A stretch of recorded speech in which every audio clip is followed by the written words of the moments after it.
This is another response to Opera Baritone Joe. And this just happens to be something that I wanted to clarify from my earlier videos about the coldness or the matter-of-fact statements and taking emotion out of it. I wanted to kind of address a little bit of that, and you also asked or was saying what one of your problems is that the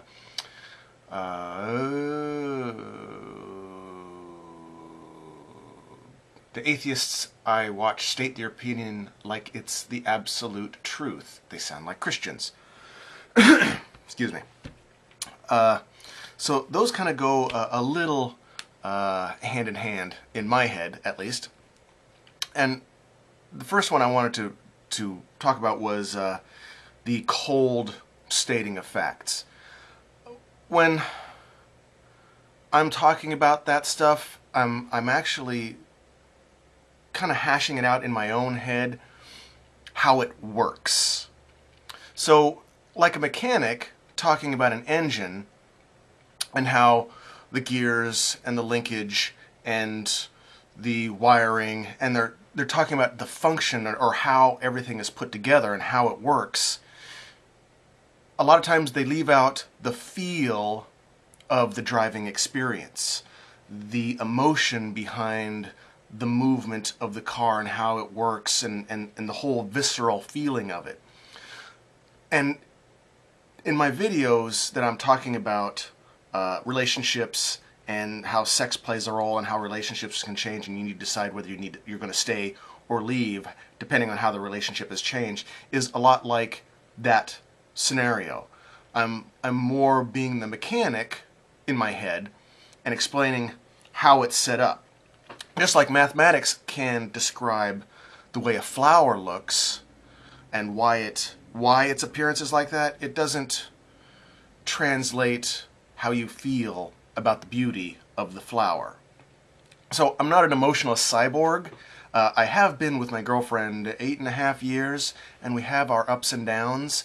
So if I was to apply that, strictly speaking, without any emotion, any attachment, any feeling of loyalty, it would sound like I would, at the first moment, bolt. You do something wrong, and I'm out of here. But that's not the way it is.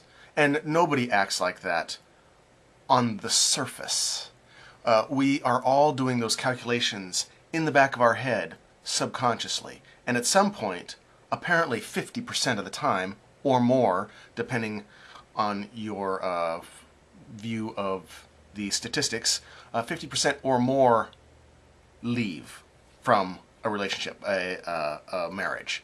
So it's not me being cold. I'm just analyzing the thought processes in my head and putting it out there. The other issue that you were stating was I have a problem with YouTube because of the atheists I watch state their opinion like it's absolute truth. If I was to make a video going, I don't think there's a God. There might be, but I've seen the. You're not gonna watch me. When you write a paper for one of your classes, I know you took Comm 1 and 2 at some point, or you will. You don't write a paper saying you think it could be. You write it as a statement, or your Comm 2 teacher will funk you. So when you write a paper, you say, I believe this is the way it is, and this is why I think that. This is the proof. This is the references I'm using. So you state it as you believe it. Just because a lot of atheists don't apologize for their opinion doesn't mean that's the only thing they're going to believe. Unlike Christians, where when they make a statement about their book, that's the way it is. They can't change it. That's the way the book is.